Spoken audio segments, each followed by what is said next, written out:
Je m'appelle Alice Lefrançois, je suis la secrétaire syndicale du site qui accompagne les personnes qui travaillent au parascolaire. Vous allez entendre les témoignages de militantes syndicales qui travaillent au JAP, le groupement intercommunal pour l'animation parascolaire.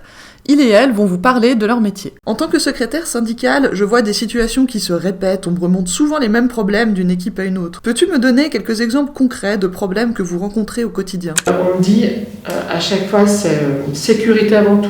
Sécurité, je veux bien, mais quand elle est amenée à être à la limite du seuil, vraiment sécurité dans le sens c'est dangereux.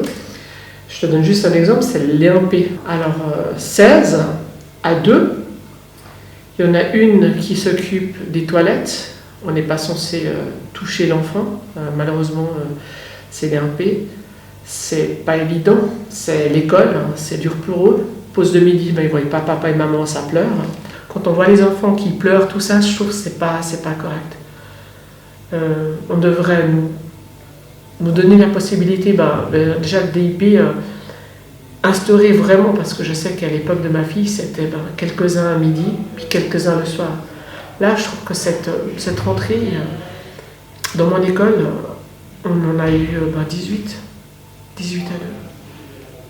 Voilà, je trouve que c'est difficile, puisqu'on n'a pas, il nous manque 2 personnes, donc on a dû favoriser les petits parce que c'était le plus important. De plus en plus, il y a beaucoup d'accidents, mais des trucs bénins.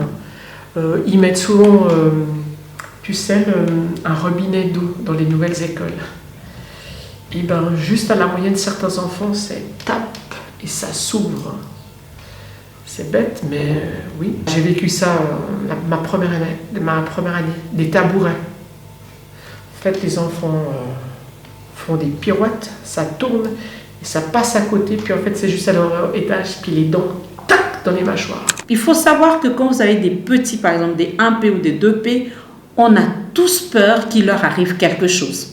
Les chutes, les accidents, donc du genre pipi, caca dans les habits, les allergies, on doit être prudent. Nous, on a eu un cas, par exemple, un enfant qui avait mangé, on était en train de traîner pour peler les pommes parce que c'était des 1P ou 2P aussi.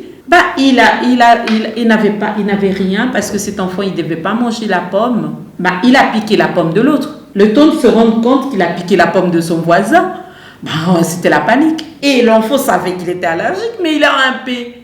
Pour lui, il voit la pomme qui est pelée, il ne fait pas le lien que c'est une pomme, même si c'est pelé, c'est une pomme. Il a un P, ils ne comprennent pas.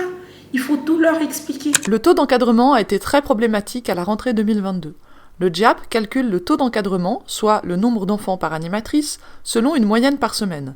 Donc si un jour vous avez 30 enfants et le lendemain 10 à cause d'une épidémie de grippe, il compte un taux d'encadrement à 20 enfants par animateur. On parle pourtant de travail avec des humains et pas des objets.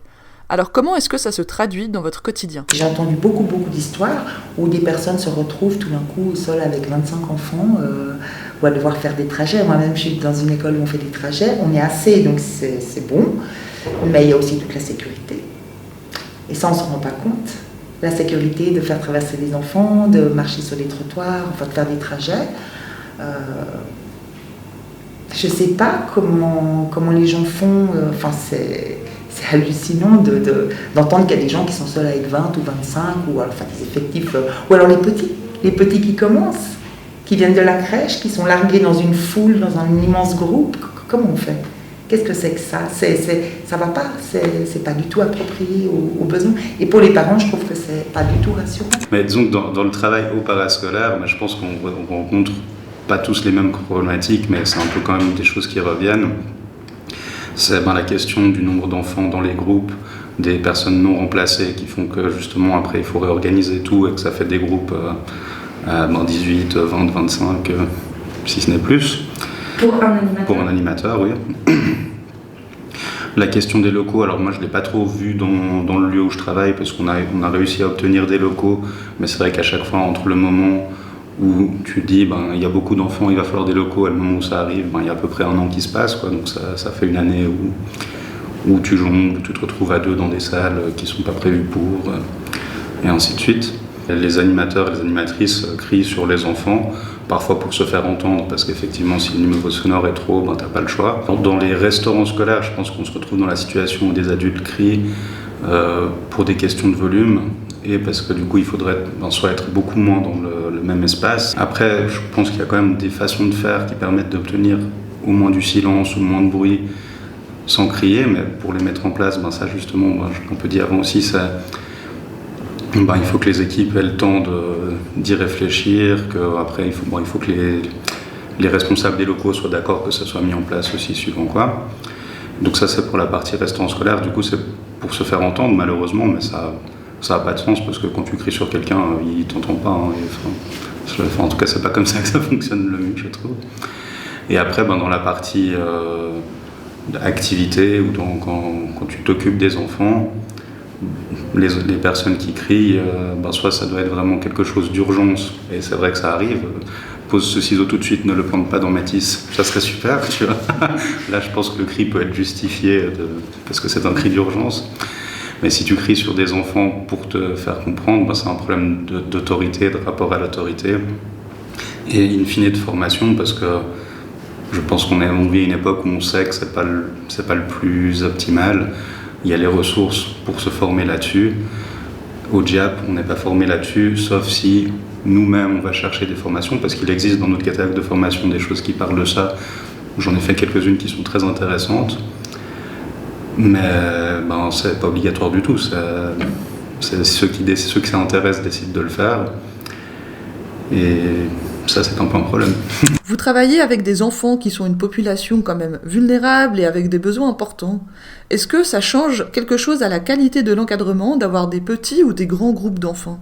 Donc en même temps, on nous dit qu'on doit être éducatif, mais en fait, le temps, en vrai, ne nous le permet pas, quoi. Quand on va à table avec un groupe d'enfants, on va pas s'asseoir et puis les laisser manger. En fait, l'idée est très fausse de penser que l'animateur, il est dans le réfectoire, il est tranquille, il mange gratuit.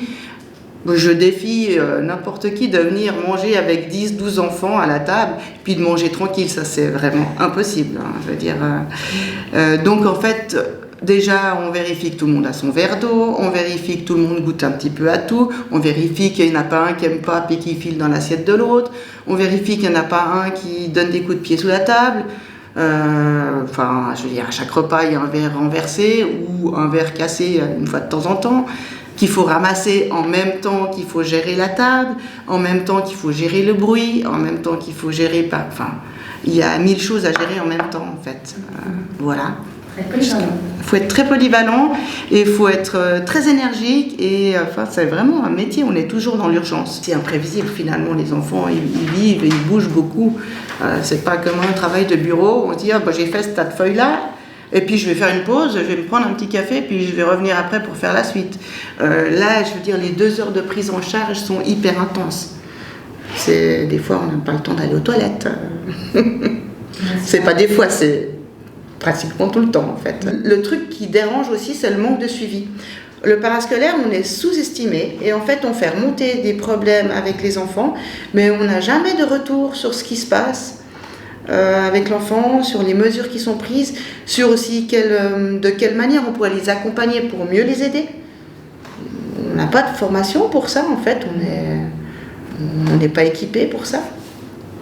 Même avant qu'un enfant puisse avoir un problème, parfois un enfant qui est autiste ou qui est hyperactif ou que je ne sais pas quoi, si on avait quelques informations sur sa situation familiale ou sur la façon dont on devrait interagir avec lui, ça serait super. Mais en fait, au niveau parascolaire, c'est totalement obscur, on ne nous dit rien, on est vraiment à la 5e roue du chariot et ça, c'est dommage pour les enfants, c'est surtout dommage pour les enfants. Ce serait un outil pour nous et ce serait vraiment au bénéfice des enfants, quoi. Donner du crédit aux parascolaires, donner plus de formation, faire plus de travail en équipe en lien avec les enseignants, en lien avec l'infirmière. En fait, on gravite tous autour des mêmes enfants, mais on n'échange pas. Des fois, on n'échange pas parce qu'on est un peu dénigré en tant que parascolaire, mais pas toujours. Et des fois, on n'échange pas simplement parce qu'on n'a pas le temps. Parce qu'en fait, vu les horaires des enseignants et nos horaires à nous, on n'arrive pas à se croiser. En fait, eux, ils finissent à 11h30, ils nous donnent les enfants. Nous, on prend notre groupe en charge. Donc, comment on fait pour aller parler à un enseignant? Nous, on leur ramène les enfants à 1h30, eux, ils les prennent en charge. À quel moment, réellement, on a le temps d'échanger sur les enfants qu'on aurait besoin?